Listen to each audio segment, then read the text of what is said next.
20 aos 22, Divertimento, livro que todos vocês presumivelmente leram, e livro, claro, que baseado nele vocês não vão me envergonhar perante o autor.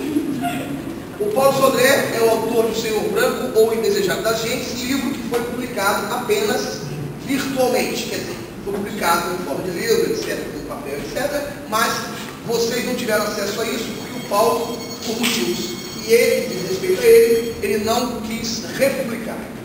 Então vocês tiveram aquele link, vocês entraram no link e tiveram acesso ao livro. Os alunos do curso de aprofundamento, nós fizemos questões sobre Kit, fizemos questões sobre o Senhor Branco. Isso significa que vocês, além de terem lido, vocês exercitaram sobre o livro. O Reinaldo e o Paulo, nós estipulamos que esse bate-papo vai ser um bate-papo. Paulo vai falar durante 20 minutos, Reinaldo vai falar sobre 20 minutos, durante 20 minutos, sobre o livro dele. E vocês, a partir de então, vão fazer perguntas. Então, isso aqui é um bate-papo. E vocês sabem que bate-papo, um fala, outro fala, um fala, outro fala. Não é um monólogo, é um diálogo. Então, isso significa que vocês estão aqui para conversar com eles e fazer as perguntas que vocês acharem procedentes. Eles também têm direito de responder ou não, de acordo com o teor das perguntas. Se perguntarem por que Reinaldo usa barba, ele pode não querer responder. Então você vai se ater, claro, como você é uma pessoa decente e uma pessoa preocupada com o vestibular e não preocupada com a vida pessoal dos dois, você vai se ater aos livros. Mas se vocês fizerem alguma pergunta de cunho pessoal e eles quiserem responder, eles podem responder. Caso contrário, eles dizem, não quero responder, e vocês naturalmente vão achar isso uma coisa muito normal. 20 minutos para cada um e depois o bate-papo. Se vocês tiverem perguntas boas a fazer e fizerem, eles vão responder com o maior prazer. Se vocês não tiverem, eu vou liberar os dois. E aí eles vão embora e vocês ficam sem aquele bate-papo natural que vocês deveriam fazer. Perfeito, gente? Sim, de conversar sobre o Senhor Branco, essa salva melhor memória, é a primeira vez que eu falo em público do Senhor Branco. Portanto, estou muito curioso para ouvir as perguntas de vocês. Isso não é uma pressão, é só uma curiosidade mesmo. E eu trouxe esses slides, como o PJ pediu a mim e a Reinaldo, que falássemos brevemente sobre o nosso trabalho. Para então vocês fazerem as perguntas, eu achei que seria interessante trazer algumas informações sobre o meu trabalho como todo e depois, no final, tratar mais especificamente e também introdutoriamente sobre o Senhor Branco. E aí o primeiro que não tem um tema central, é o único livro em que eu simplesmente recolhi vários poemas e publiquei-os com o nome de Interiores. Não é? E essa é uma diferença importante, porque os outros livros que eu vou produzir, todos eles têm poemas pensados em função de um tema, ao contrário desse, que é de 84. A segunda experiência como escritor veio com o Minho, e é um livro de literatura infantil juvenil, mais infantil especificamente, de 86, em que eu passo pela experiência de escrever, voltar esse livro e reescrevê-lo, mas ainda não deu tempo. Bom, esse é o poema de Paulo Moreira, de 2009, em que eu tento discutir, refletir, mais refletir do que discutir sobre o efeito do tempo nas coisas e nas pessoas.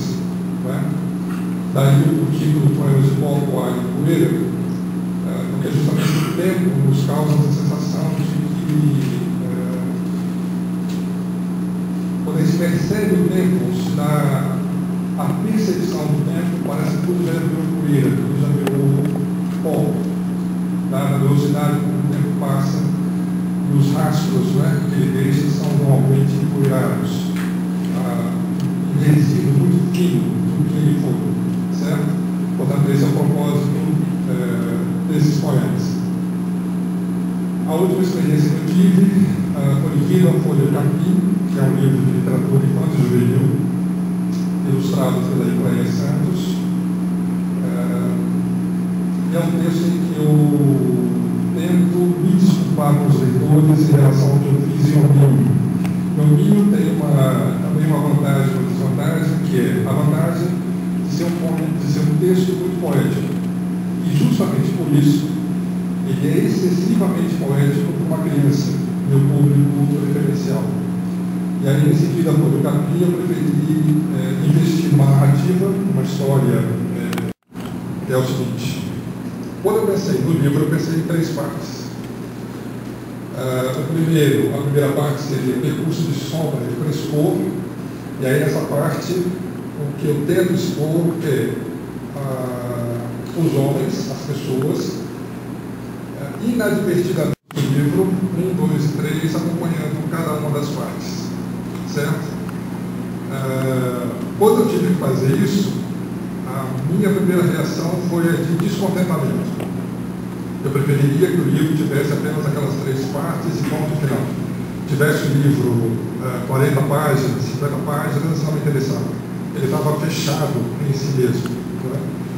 Mas aí, com o poema do Carneiro, e como de fato, morte e amor são os 2 grandes temas da literatura, achei que poderia funcionar, né, no livro essa justaposição de ponto e contraponto, de canto e contracanto. Né? Por um lado, a morte e, por outro lado, a relação amorosa e o que a relação amorosa tem ao mesmo tempo de vida e morte, dependendo de como ela é conduzida. Um esforço muito grande e não seria muito nem recompensador para ninguém. Eu insisto em dizer que eu não faço como artesão. Eu só faço um livro. Eu tenho uma ideia mais ou menos do que eu quero. Eu sempre considero cada livro, cada romance um projeto em si. Mas eu planejo a coisa, mas a interpretação do que está ali, isso eu espero que venha de fora. Então, o que eu posso fazer aqui é conversar com vocês sobre o kit, né? Um pouco, falar algumas coisas e dar algumas informações sobre o livro, como ele foi feito, e depois responder as perguntas de vocês. Kit, eu acho que, né, todos vocês que leram o prefácio, não, foi publicado em Ana Brava. Você lembra? Mistério da Montanha. E Kit foi diferente, porque, embora o sonho que eu relato no prefácio tenha sido assim, um pouco mais longo, né, tem assim, algumas informações, etc., mas ele se transformou num romance. Por quê? Por que isso aconteceu? Quer dizer, se eu não tivesse sonhado aquele sonho específico, eu não teria escrito o romance, eu não estaria aqui. Quer dizer, foi importante para mim aquele sonho, porque deu origem a um romance que, inclusive, eu nunca imaginei que eu pudesse escrever sobre esse tema. Não estava nos meus planos, jamais escrever um romance sobre um assunto que eu não conhecia nada, que é a juventude de hoje.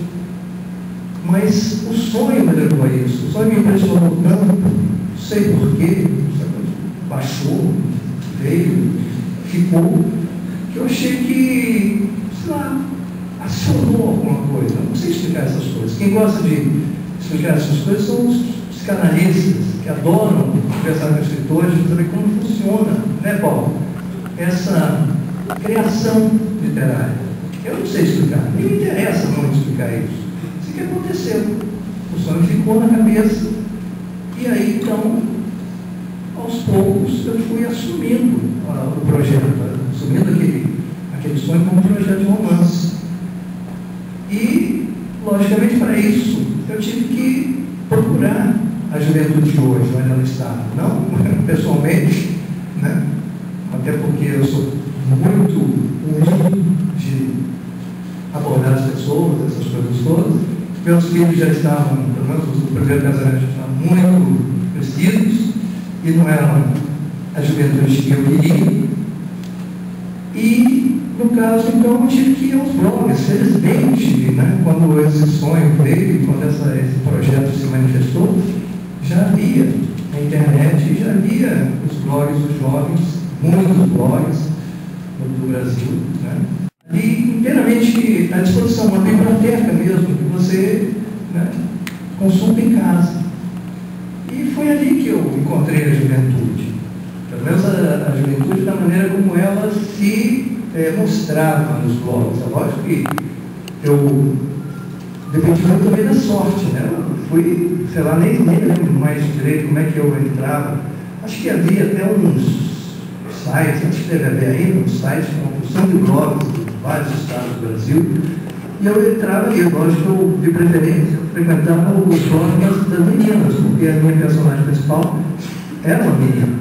Mas também, como eu tem personagens masculinos, também frequentei um pouco os blogs dos rapazes.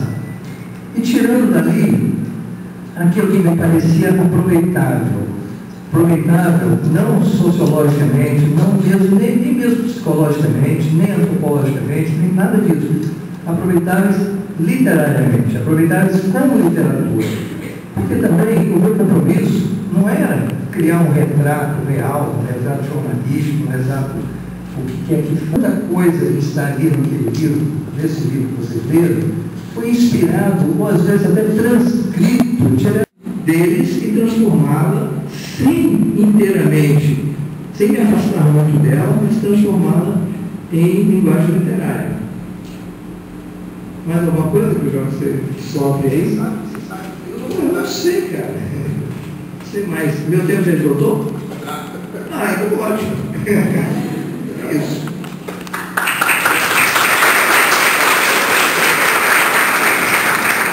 Agora, quando você que não pode se sentar, ficar à vontade, quer levantar para perguntar.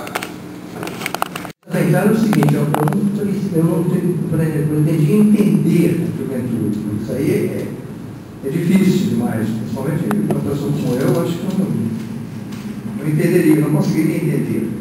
Entende? Só vendo os blogs.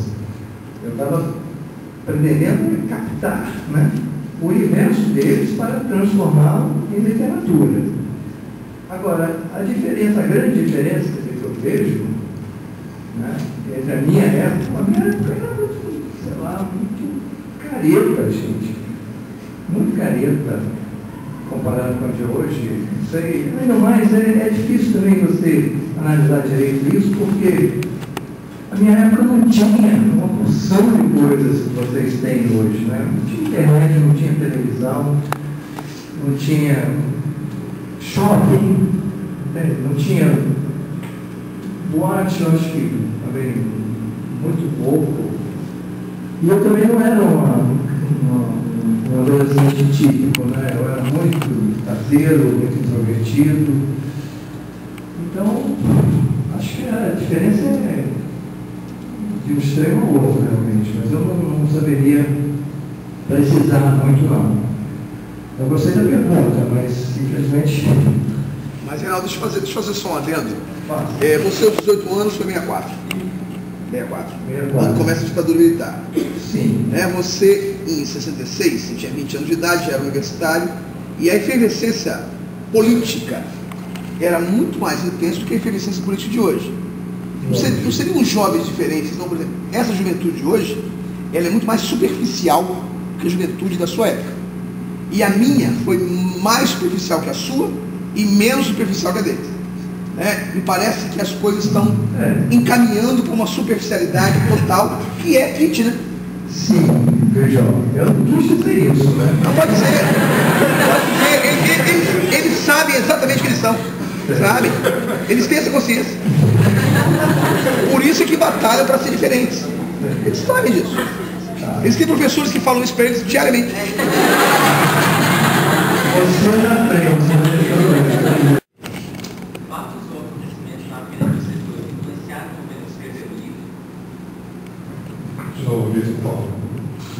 sobre acontecimentos na vida dos dois influenciaram no momento de escrever o livro.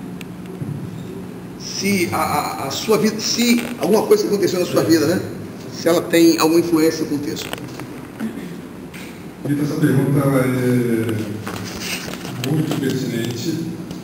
Eu tenho que ter muito cuidado com a resposta para não dar uma impressão diferente daquela que efetivamente quero dar. Eu não sei se Grijó, que também é um um escritor bastante ativo aqui no Estado, não sei se Reinaldo vão concordar comigo, mas tudo que eu escrevo parte de uma experiência. Seja uma experiência vivida nos nervos, na carne, seja uma experiência adivinhada por alguma situação que me chegou. Então, de um modo ou de outro, diretamente ou indiretamente, uma experiência me toca, não é? E geralmente essa experiência que me interessa, é ela que me internece, é ela que me sensibiliza, é ela que me apavora, é ela que me toca, enfim, para escrever alguma coisa e para me convencer de que há alguma coisa para ser dita, escrita e publicada para que alguém leia. Eu tento sempre, na medida do possível, escrever aquilo que eu acho que pode ser útil para mim, mas sobretudo para outros leitores, para outras pessoas. Né? E a partir daquela visão que eu tenho, daquela experiência, outras pessoas percebam o significado daquela experiência e desdobrem essa experiência de alguma forma, em experiência, em compreensão, em percepção melhor de si mesmo e do mundo.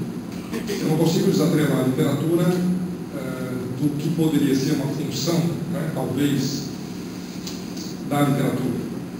Quer dizer, eu parto do princípio de que literatura é, antes de qualquer coisa, compromisso com a linguagem. Ponto. Primeiro parágrafo, ponto, isso é muito nítido, isso é muito claro para mim. Entretanto, eu não consigo ficar com esse compromisso com a linguagem exclusivamente. Aí eu preciso do segundo parágrafo. É necessário que essa experiência com a linguagem, de alguma maneira, exponha, reflita, pondere, considere uma experiência de vida. Certo? Quando eu escrevi Senhor Branco, desculpe se o introito foi muito grande, mas quando eu escrevi Senhor Branco, uma das coisas que mais estava me impressionando era a mudança de percepção que eu estava tendo da vida.